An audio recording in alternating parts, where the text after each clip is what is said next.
How's everybody doing? Are you enjoying Gencon? Well, we're having a great show, and thank you so much for coming. Thank you for coming to this event to hear about Dungeons and Dragons in the future. In case you're wondering, why'd they bring that guy back? Oh, well, it's my privilege. I get to introduce tonight Greg Leeds, who's the CEO of Wizards of the Coast, and he's a great guy. And I think he might be talking a little bit about D&D next. This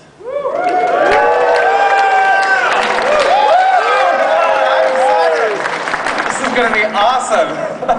I'm really invested in D&D next. I've been playing. In fact, yesterday I launched a website. This is my little opportunity for a shameless promotional plug. I launched a web series called The First Paladin. We've been filming our D&D game, and we're playing D&D next. So check out that website, thefirstpaladin.com, and Saturday night at 7 o'clock, presenting about it in the Wizards of the Coast rooms over by the exhibit hall 139, so come see me.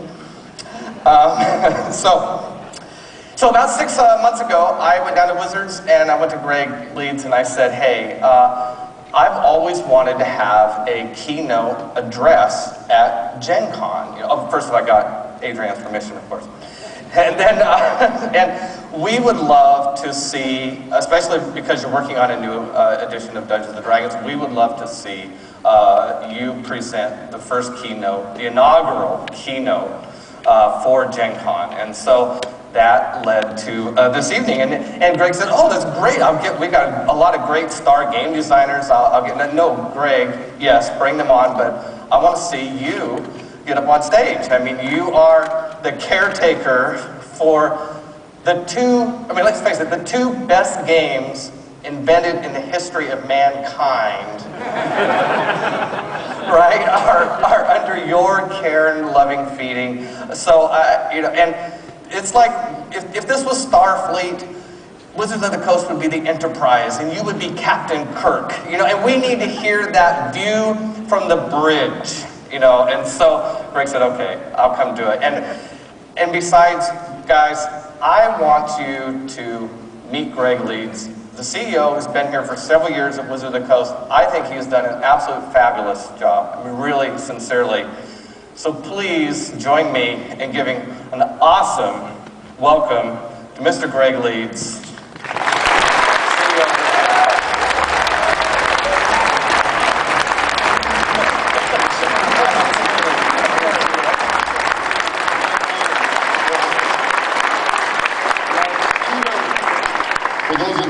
I think most people know Peter founded Wizards, and all of us at Wizards of the Coast are grateful for the legacy that you created and left with us. It's a delight. Built to last. Built to last, absolutely. I can also say we're very proud to be part of this inaugural keynote presentation, and we're really very excited to be able to talk to you about Dungeons and Dragons, and specifically the future of Dungeons and Dragons. Now, as all of you know, D&D has a long and vibrant history. It's kind of an enviable past that's unparalleled by any other game. When Gary Gygax and Dave Arneson first brought the world,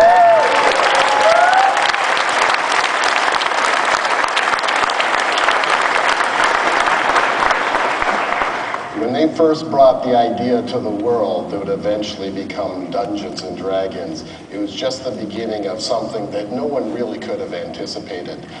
D&D has lived on to delight millions of people around the world, and frankly, it's changed the landscape of gaming forever. And so now it's our responsibility to be the caretakers of D&D and make sure the future is bright. And I can tell you from my side, I've been thinking about my responsibilities, and I actually asked some people for their perceptions of my responsibilities.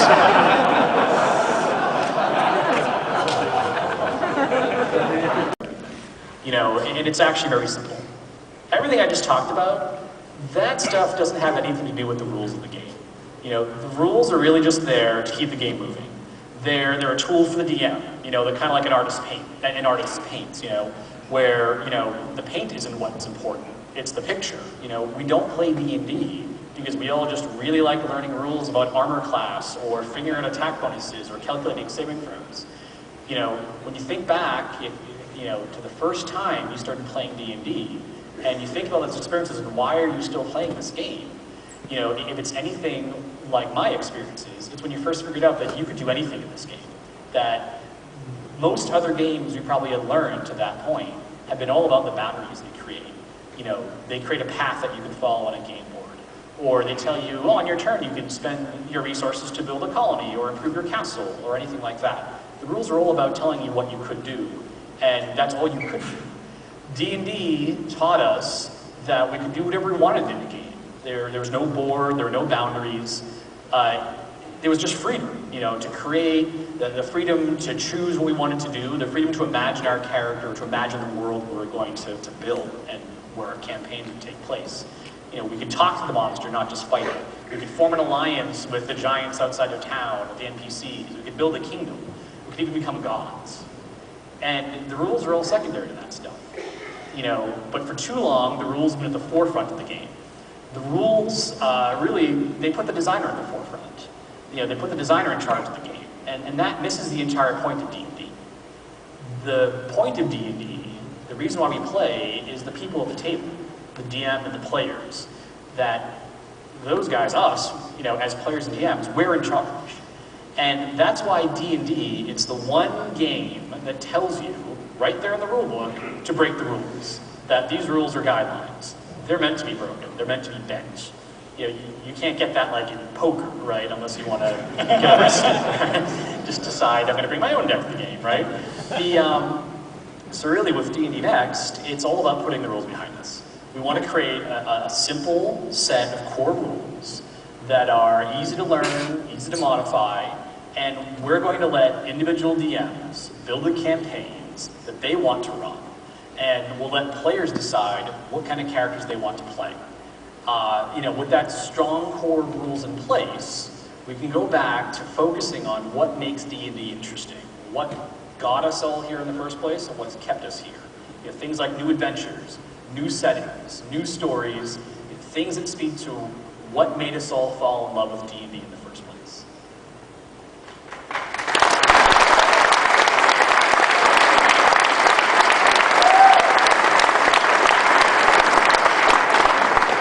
Okay, I approve. But what is it about the current state of D&D that's made you embark on D&D Next?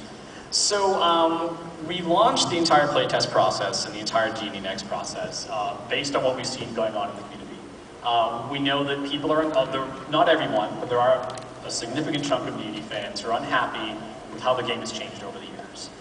In some ways, R&D has chosen specific play styles and sort of said, this way of playing D&D is the right way, capital T, you know, the right way to play.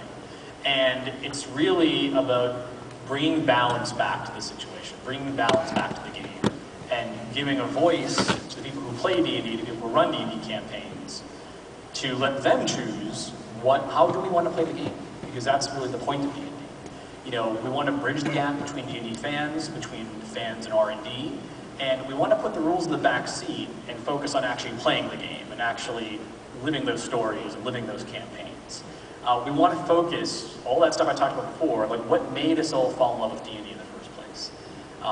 We want to preserve that feeling, and we want to make sure that it never goes away.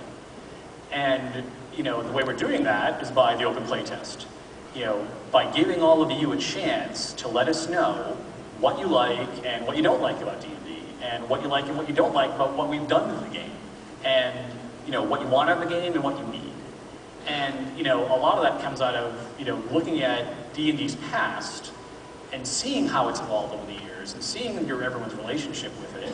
And it goes back to what I said before, that D&D, it's yours. It's your campaign. You know, no one's, when people talk about their campaigns, their characters, there's a sentiment, you know, you own it, it's yours. There's a possessiveness to it that you don't necessarily see in other games.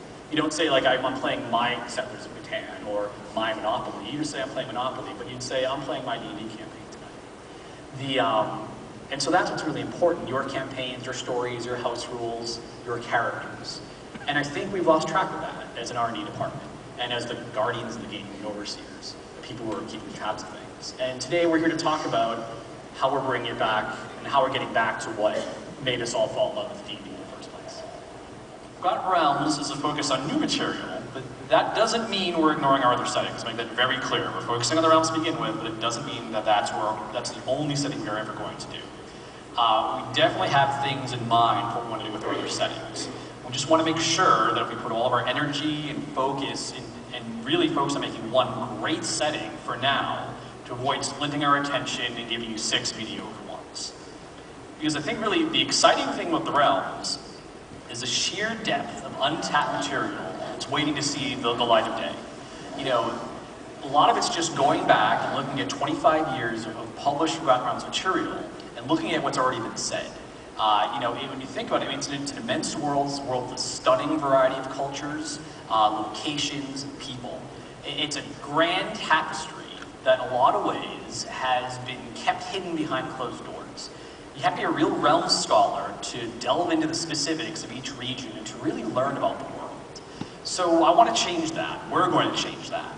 We're going to dust off that grand tapestry, bring out the colors, make it a little bit more vivid. A lot of that's going to be the work John's doing, the work Ed's doing, the work we're doing all together, and bring that to life and share that with you.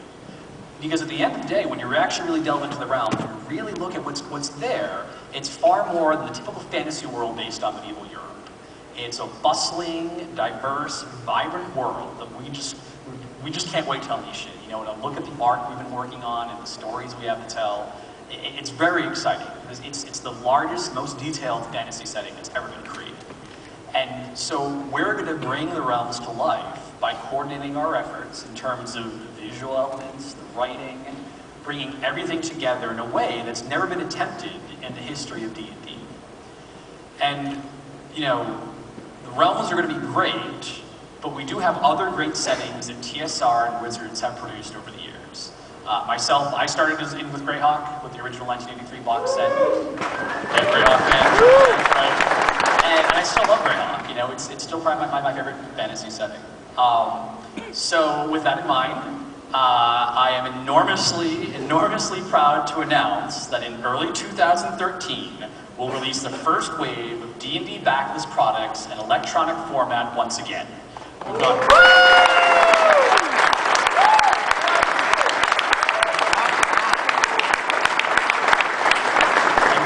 We're serious about this. We're going back in the catalog. We're going all the way back to the depths of TSR's history, and it's going to take some time to bring everything out. We have a plan, but we're going to make products from all editions available, all settings available, and so we have a schedule. It's not just the old ones, you know, that you have a bit daunting for us to manage. But regardless of what edition you love, regardless of what setting you love, no matter what you love about D&D, we want to bring it back to you, and we want to have it for you.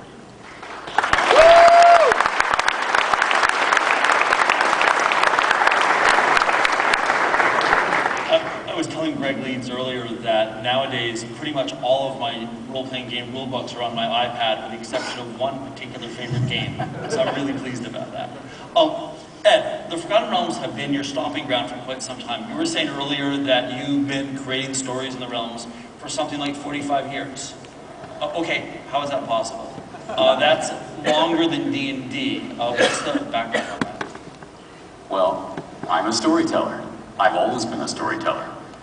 When I was about 6 years old, I needed a place where my imagination could spin stories of swords and sorcery, and that place became the Forgotten Realms. Years later, in 1975, I discovered this great game that Gary Gygax had come up with, Dungeons and Dragons, and I read it, and I started writing not just stories, but adventures set in the realms. And the rest is gaming history. There is something big happening, but it's not a time of troubles, and it's definitely not another spell plague. Now, one of the things that I like about D&D campaigns and about the realms in particular is the story, the many stories, they never end. So tonight, I am honored to announce and introduce to all of you the 6 authors of a new series of novels that make up an exciting story filled with dramatic changes to the world. is something Realms fans dare not miss. Something that will right the realms. And we call it the Sundering.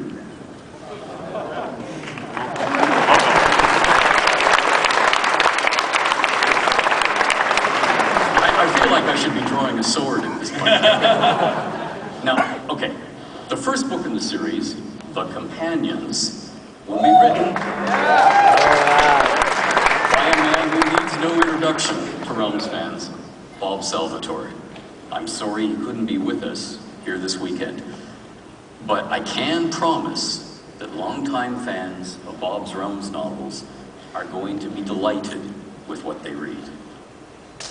The author of the next Sundering novel, The Godborn, is Paul Kemp.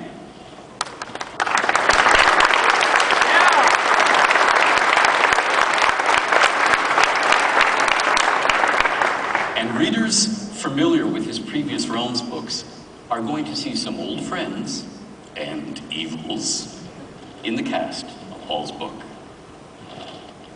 Then, the reins of the Sundering sequence pass to Aaron Evans in The Adversary.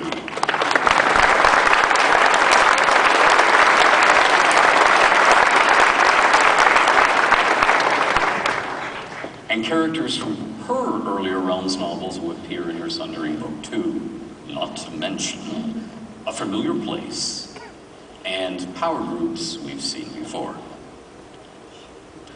Veteran writer Richard Lee Byers then takes us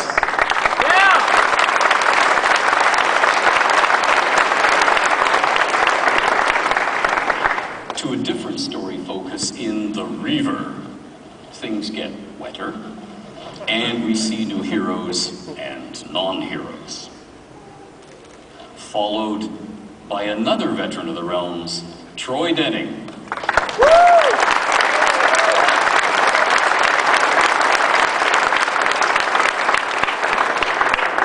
And yes, Realms fans will see some old favorites in the cast of The Sentinel, not to mention new threats in A Familiar Place. And that leaves me to back cleanup.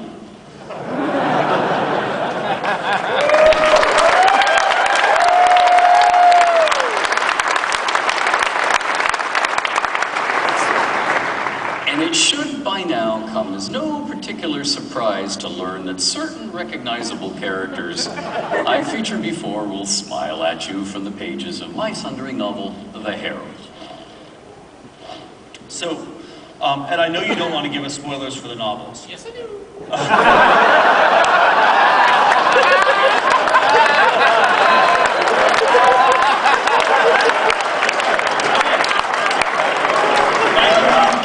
Give us spoilers for the novels. But what can you tell us about the Sundering? Can you give us an idea of how you and the other authors got together and worked through the great big story that's going to set the realms right? Sure.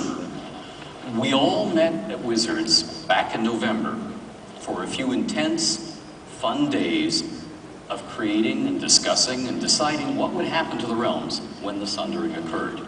What it would be like to live through all that chaos, and you'll experience that when you read our Sundering novels, and what the realms would be like afterwards. So, we're still at it, of course. And for me, being at that table and participating in the blizzard of emails that have followed it has been both exciting and an honor. It's been really cool to envisage characters, and then John and his team whip up an illustration, and you're looking at those characters, and they really feel like they fit the realms. I shouldn't give away too much about the Sundering, but let me just say there will be war. I know, there's always war. But although there are going to be gods and their chosen taking some sort of part in this story, there are also just plain folks struggling to stay alive and defend what they hold dear. And you'll see that in the Sundering books, and your characters will be a part of that defending afterwards. Play through those adventures, as a player, as a DM, you are going to have the ability to make a direct impact on the Forgotten Realms. We're going to collect results of those adventures, assuming you take time to let us know what happened in your campaign. And the aggregate results of those adventures are going to shape the future of the Forgotten Realms. If you guys topple the kingdom, if you unleash a horde of demons, or maybe burns Zental Keep to the ground again, that is what is going to happen in the canonical history of the Forgotten Realms. We're going back to what we all loved about the realms. And one of those things is that you could do anything with it.